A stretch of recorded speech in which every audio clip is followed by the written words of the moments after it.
Coming up on Sports Paws, after coming off of the first round bye, the women's soccer team will look to defend their MAAC title. And the volleyball team hosts 2 MAAC opponents at home looking to secure a first round bye in the upcoming MAAC tournament. And the men's and women's basketball team will kick off their season. Basketball beat reporter Emily Sweeney will join the desk for more. All this and more on Sports Paws starting right now.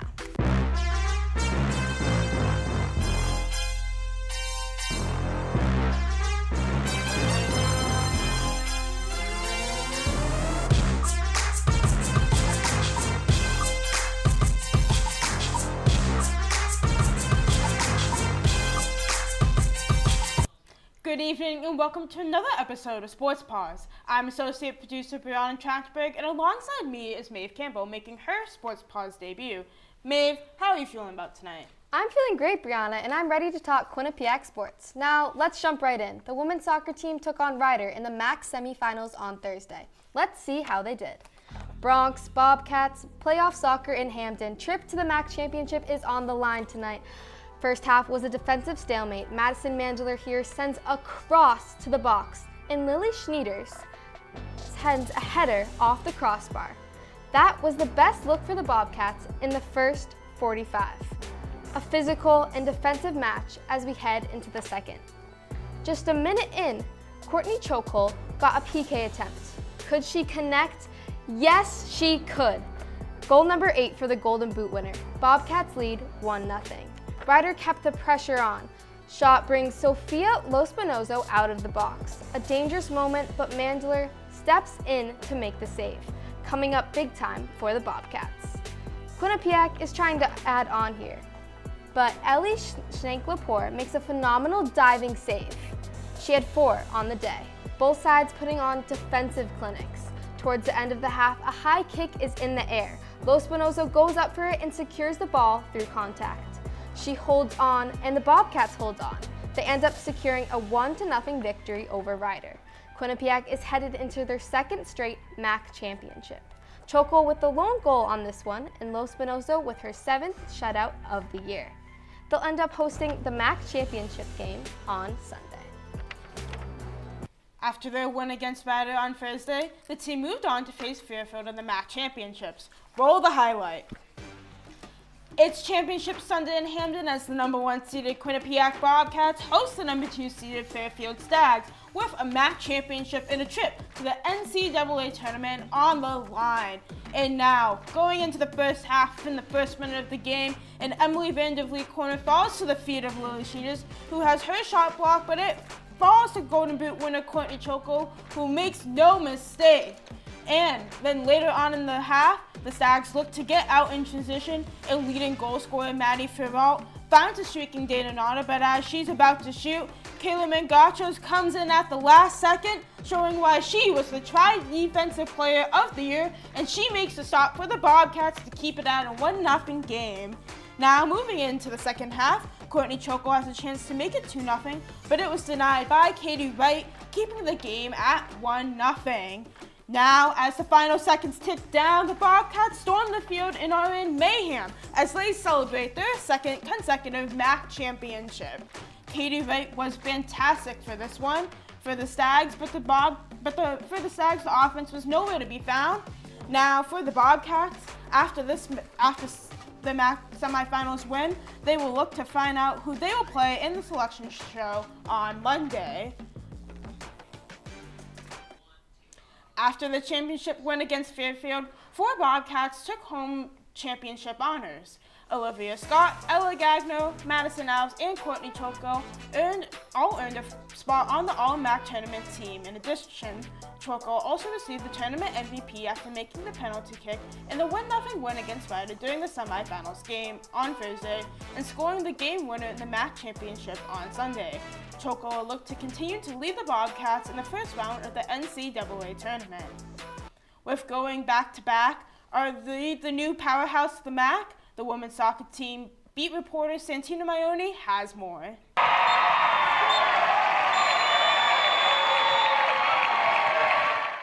2 years ago, the Monmouth Hawks left the MAAC, and now the Quinnipiac Bobcats have filled that power vacuum that was left by them after winning their second straight MAAC championship. The top spot in the MAAC was wide open after Monmouth's departure, and the Quinnipiac women's soccer team just knew they were going to be the ones to fill it. Yeah, I think we kind of knew in our hearts that it was going to be us. The space was there to fill, and we knew that we were the next ones to come. So to be able to prove that and do it twice in a row is huge. I think it shows a different respect on Quinnipiac's name. It wasn't just, oh, Monmouth left, we're winning. We just won 2 years in a row. We won against a great team like Fairfield, and it just shows that we're the best. We are the best, and we're here to play, and it wasn't just some fluke last year. Winning back-to-back MAAC championships gave the Quinnipiac Bobcats a newfound respect for teams that have won back-to-back titles before them and a better understanding of what it takes to win year in and year out.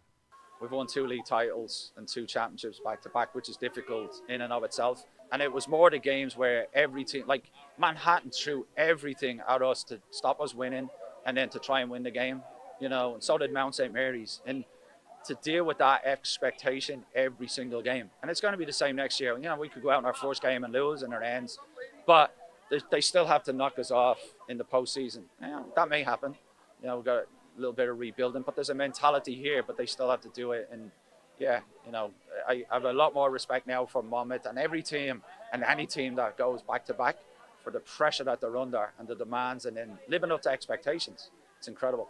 The women's soccer team's journey is not over yet as they will wait to find out who they'll face in the first round of the NCAA tournament. Reporting for Q30 Sports, I'm Santino Mayoni. The Bobcats just found out that they will be traveling to Providence to take on Brown in the home state of 2 of their team members. Let's hear what they had to say. We're all super excited just to have this opportunity. Myself especially, I'm really excited, to go back home, and I think we can really gather a big crowd for us. I think it'll be a really good matchup for us too, so I think we're all super excited and we anticipate a great game. Oh, unbelievable. Yeah, the ambiance in Providence is amazing, and I was telling all the ladies as I came in today, I saw a license plate that said Brown, and I just had a feeling that was going to be the pick for today, but couldn't be more excited to go back. The Bobcats faced off against Marist in their first home game of the weekend. The Bobcats fell to the Red Foxes in 4 sets, their first time being defeated at home this season. Marist Sasha van der Merwe racked up 25 kills in the match, leading her team for the Bobcats. Ginevra Giovanni led the way with 15 kills, and Ariana Diaz recorded 12, putting her just 2 away from the 1,000-kill milestone. The Red Foxes punched their ticket to the MAAC playoffs with the win and made the Bobcats have to wait another day to clinch a first-round bye. After a loss to Marist, the volleyball team took on the Siena Saints on Sunday. Let's see how they did. Sunday was senior night, and let's get right into the first set where we see Ariana Diaz get kill number 999 after this dump in the front row. And with all the chips on her corner, why not get number 1,000? And she gets it right here. Diaz becomes the second player in the program's Division I history to achieve this mark, and she receives a nice souvenir from head coach Kyle Robinson. But Ginevra Giovanni says, hey, there's still volleyball to play, and she blasts this one through the defenders, winning set number 1 for the Bobcats, 25-20. On to into the second set action, where it becomes Alexandra Tennant's time to shine, spiking this one down with authority to get the Bobcats point.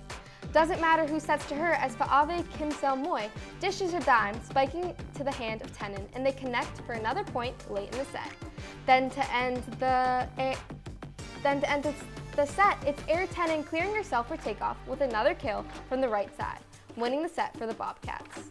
Third set action, Quinnipiac continues the pressure with another kill from the Italian stallion, Ginevra Giovanni, putting the ball through the floor once again. Giovanni had 15 kills that day. Now look at that. The volleyball team, they're gonna win this one in the third set and sweep the Siena in 3-0, take home and clinch the second seed in the MAAC tournament. And with 2 games left this season, they'll look forward to a date with the Rider Broncos. The Bobcats had some special visitors from Augusta, Georgia on Sunday.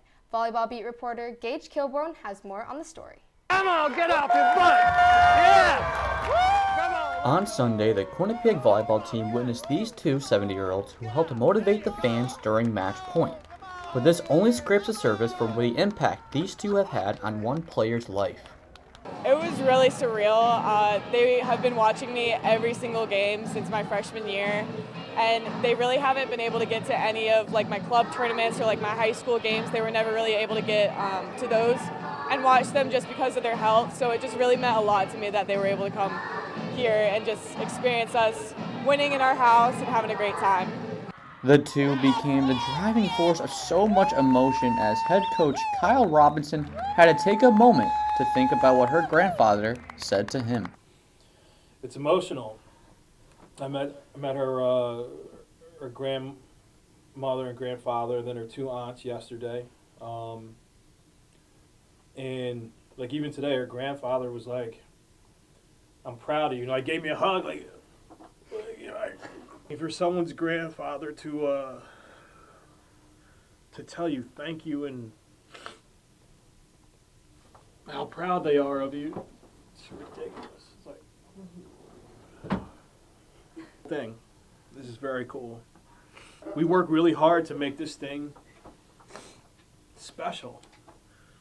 So for people to recognize that, it's pretty cool.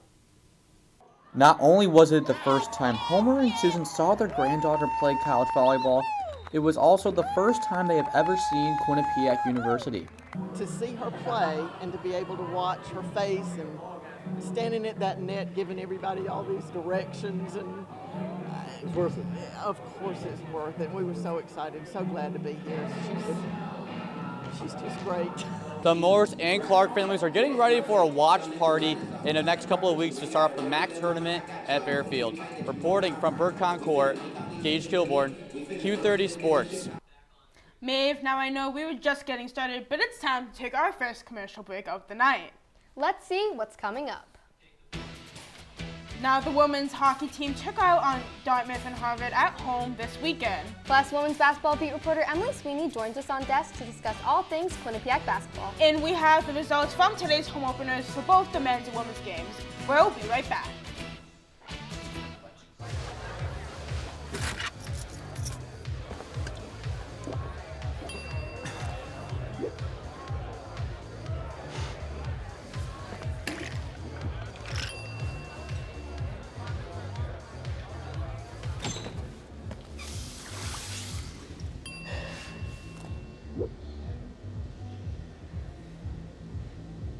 If you need to do something to feel okay to drive, you're not okay to drive.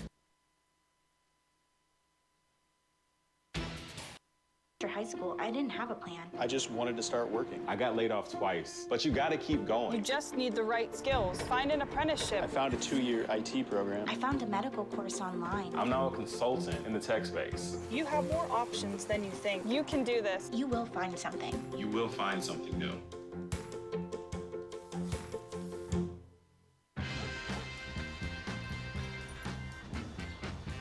When we adopt a shelter pet, we discover they're a unique mix of all kinds of things. Come on, Drew, spot on this last one. There it is.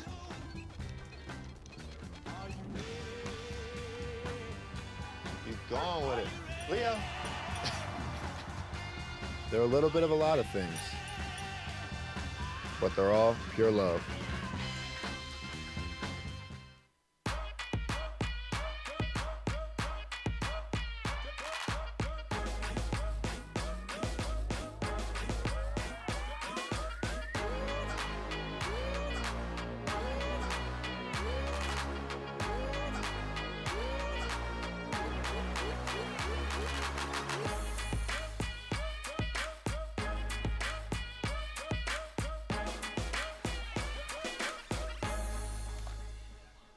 Thanks for sticking with us. The women's hockey team took on Dartmouth in their first game of the weekend. Roll the tape. The Quinnipiac women's ice hockey team returned home after a tough road weekend to take on the Dartmouth Big Green. Let's get started in the first period with Quinnipiac forces a turnover in the offensive zone. It's Kayla Lamarche dishing one out to Julia News, who gets robbed on the doorstep by first-year goaltender Eleanor Rogers. Now later on the first slate, Bobcats back in the attack, but the puck finds the stick of sophomore Mia Lapata, who rips a shot from the point and puts it into the back of the net for her first NCAA goal. Now moving into a second scoring frenzy in the second period, we get started with a Big Green attack, where a shot from the point deflects off the foot of Jenna Donahue to put Dartmouth on the board to tie up the game. Now later in the frame, the Bobcats battle right back where Kayla Lamarche takes a shot on net and it is deflected in by Sadie Peer to give the Bobcats the lead once again. But don't count out the Big Green as they fire back on all 4 cylinders. It's broken into the zone and Laura Farco takes a shot and it is deflected in front by Kenzie Batchelor, and she squeaks the puck by Andres to tie the game after 2 periods of play. Now it's do or die time for either team as we head into the third. Who will be the one to strike? And it is Kendall Cooper coming in on a breakaway, and she rips one top shelf where Mama hides the cookies to score the game-winning goal for the Bobcats. Now the Bobcats will take this one by a score of 3-2, and they will continue their weekend slate as they play Harvard on Saturday in a matinee matchup. After a comeback win versus Dartmouth, the Bobcats took on the Harvard Crimson on Saturday. Looking to sweep the weekend, the Bobcats took on the Harvard Crimson. Let's get right into the first period where right off the bat, Maya Labad has the puck find her stick and she works her way into the net, making it 1-0 for the Bobcats. Later in the period, Nina Steigoff makes a self-pass off the wall, gathers the puck, and dishes it to Julia Neris for another goal for the Bobcats. Then Steigoff makes a move and wrists that puck into the back of the net, making it a 3-0 lead for Quinnipiac. But that's not all. First year, Kaylin LaMarche gets a rebound and puts the puck in the back of the net. Take a look at that celly. Bobcats up 4-0 after 1. Heading into the second period, Harvard makes an offensive stride and shoots, but the puck bounces off Sophie Urban and Logan Andres makes a diving save. Harvard tries to score again, but Andres denies them with a doorstop of a save. But Harvard is still fighting as they get the puck from the wall, and Gwen Lapp sends one into the back of the net to make the score 4-1 at the end of 2. Now into the third, captain Sadie Peart gets the puck behind the net, has 2 defenders on her, but puts it in to make it 5-1 Bobcats. Later in the period, she gets a rebound from LaMarche shot to score again, making that 2 goals for her this evening. Think she was done? Nope. After winning the faceoff, Peart gets a rebound and scores her 3rd goal. They end up making this game 7-1 over Crimson, and Bobcats improve 10-2 in season after their 4th conference win this season. After Sadie Peart's big hat trick, women's ice hockey beat reporter Zach Stoginger talks about her impact on the team. The Quinnipiac Bobcats secured another ECAC win today as they defeated the Harvard Crimson 7-1. A key player of focus for the Bobcats tonight was captain Sadie Peart, as she scored 3 goals, that's right folks, a hat trick, and also secured 2 more assists, totaling 5 points on the night. While Sadie Peart is leading the team in both goals and assists, as well as averaging just about a point per game, Coach Cassandra Turner talks about how important to this team Sadie is off the ice, as well as even maybe a future profession. She's just the type of player that you trust, and she's the type of person that you trust. You know, she's always looking out for her teammates. She's always looking out for what's best for the group, and she's shown that every year. And, you know, she's a phenomenal leader. She wants to be a coach. She thinks about it like a coach, and she's going to be a phenomenal coach because of all of those reasons. She's just a really, really good person. She sees the game well. So it's awesome to have her back for this 5th year. While receiving such high praise from Coach Cassandra Turner, Sadie Peart does not seem to revel in the fact that she moved into the number 3 position all-time for goals in program history. Sadie seems to only be focusing in on her team and the team's performance. I've been blessed to play with a lot of goal scorers, and so they've made my life a lot easier. The Bobcats will now shift focus to a rare Wednesday night game as they will take on the Post-University Eagles. Reporting for Q30 Sports, I'm Zach Stokinger. After a weekend of ECAC play, let's say where the women's ice hockey team falls in the USCHO polls. After receiving 18 first-place votes, the Wisconsin Badgers are first in the USCHO poll. Ohio State, Colgate, Minnesota, and Clarkson round out the top 5. 2 ACAC opponents, St. Lawrence and Cornell, sit at 6 and 7. Minnesota Duluth ties for 7th place in the poll with Cornell. The Quinnipiac Bobcats follow in 9th, and St. Cloud State closes out the top 10 in state's rivals. Yale and UConn just sit outside of the top 10. Now, we have a special guest joining us here. Live is women's basketball beat reporter Emily Sweeney. Emily, how are you doing tonight? I'm doing pretty good. Got to see the game home opener for the women's basketball team today, and for the Bobcats, it was a great showing for their young team. Now, after seeing tonight's game, which returner do you think has to step up into a bigger role for the season? Yeah, I mean, there's not many returners on this squad, and a lot of people are going to say different answers to this one. Grace LaBarge is going to be a big three-point shooter on this squad, need to step into that role. But I think the biggest person that needs to step up is Ella O'Donnell. Now, Ella started 15 of 30 games last year. She averaged 4.6 points, 4 rebounds. But I think the biggest thing with Ella O'Donnell was that she wasn't needed necessarily in that rebound role as much because you had Mary Baskerville last year. But this season, she needs to step up and get those rebounds. And that was a struggle for the team today in their home opener against Maine. They struggled with getting those rebounds, and Ella O'Donnell is going to be the player who needs to step up and who needs to really attack those boards, get those rebounds. And she was in the starting 5 tonight. You can kind of assume she'll be in the starting 5 throughout the season. So I think that she has to be someone who has to step up, especially on the boards, but just in her gameplay in general. That's awesome. And Emily, what do you think the biggest hurdle for the Bobcats will be this season? Yeah, I mean, before tonight, I think I would have said the fact that over 50% of this team are first years and they're new to the program completely. And then on top of that, the kids that you had returning, these women, they were not people who got minutes last season. So you have almost an entirely new squad, Jackie Grisdale being the only one in the starting 5 returning. However, I think that maybe after tonight's game, you saw that these first years really stepped up. These new players stepped into their roles pretty nicely. I think the biggest hurdle they're going to have is on those rebounds. As I mentioned earlier, Ella O'Donnell is going to play a big role in that. But offensively and defensively in their rebounds, they were not successful. They had 28 rebounds to Maine's 38. So I think that that's probably going to be their biggest hurdle this season. And now, what will these non-conference games tell us about the team going into the MAAC play? I know that they had one tonight and they're going to have a few more after this. Yeah, they have 8 non-conference games before their first matchup and then 1 in the middle of a couple matchups there for conference. But with such a new squad, I think that these games are going to be used to solidify a starting 5 and a new style for the squad. So we might not necessarily know how well they're going to play in MAAC conference until they get there because they're still going to be trying out new things. What I do think was learned today, and you'll continue to see throughout the season, is that these first years, as Trisha Fabry said in the press conference after the game, they do not play like first years. They're wise beyond their years, and they are going to make a huge impact on this basketball squad. Now, thank you, Emily, for giving us your insight. And as you said, the women's basketball team opened up their season against Maine at home tonight. Let's see how they fared. After a tight first half, the Bobcats were to life in the second to smother Maine 70-57. First-year forward Anna Foley scored 21 points in her college debut, the most in program history. For a Bobcat in their first game, captain Jackie Grisdale scored 17 points and hit 4 3-pointers, while sophomore Ella O'Donnell scored 11. The Bobcats will now get ready to hit the road against the Harvard Crimson on Sunday. Meanwhile, men's basketball just went final against the Division III Coast Guard Academy in their season opener. The Bobcats crushed the Bears tonight, 116-48.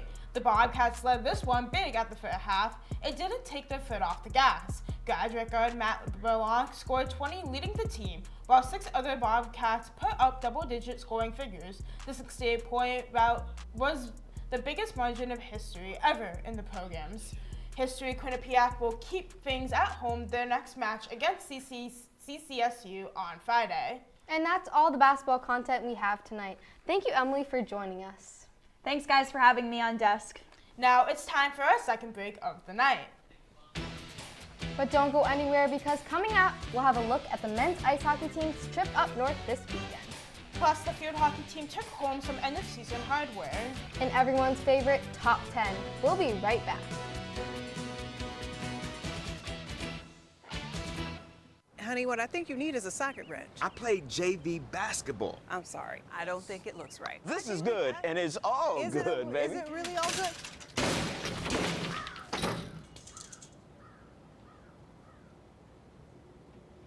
If you love me enough to routinely test your handyman skills, not to mention the strength of your marriage, then of course you'll visit nhtsa.gov/therightseat to make sure I'm in the right car seat. I'm gonna call my dad. Maybe you can make retirement happen. After all, you made home ownership happen. Homeschooling yourself on loans, beefing up your credit score. So I'm pre-approved. You were like, yes! Sorry. Color-coding listings, ticking boxes, and flushing every toilet in a 20-mile radius. Home sweet home. You aced house hunting. Now get the tips you need to get on track at aceyourretirement.org. I think it's just vapor with flavor. It won't hurt my kid like cigarettes, right? Vaping is safer than smoking, isn't it? There's really not even that much nicotine in them, right? My kid? My kid knows it's dangerous. Get your head out of the cloud. Today, nearly 8,000 kids will start vaping, maybe even yours. Learn about the dangers at talkaboutvaping.org. Meet the scan, a simple procedure whose mission is to detect lung cancer early.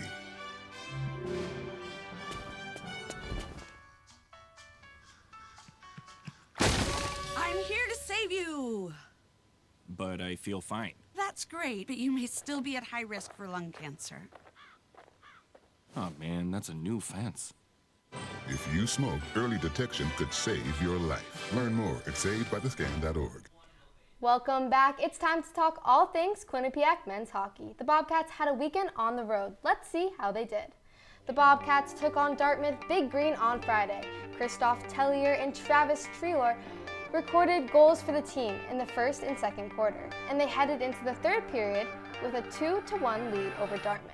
But the Big Green were able to tie the game up, bringing the game into overtime play. After 2 rounds of overtime, the game was decided in shootout, where Dartmouth took the win 3-2. After a loss to Dartmouth on Friday, the Bobcats bounced back on Saturday versus Harvard. Saturday marked a big win for the Bobcats with goals from 6 different players. Quinnipiac headed into the third quarter with a 2-0 lead and scored 4 goals in the last period to secure the win. This 6-0 win was the largest margin of victory in the team's history and was a special day for Vinny Duplessis as he recorded his first shutout as a Bobcat after saving 17 shots on net. They will take on the Brown Bears on Friday at home. Now, after another weekend of games, let's see where the men's team stands in the polls.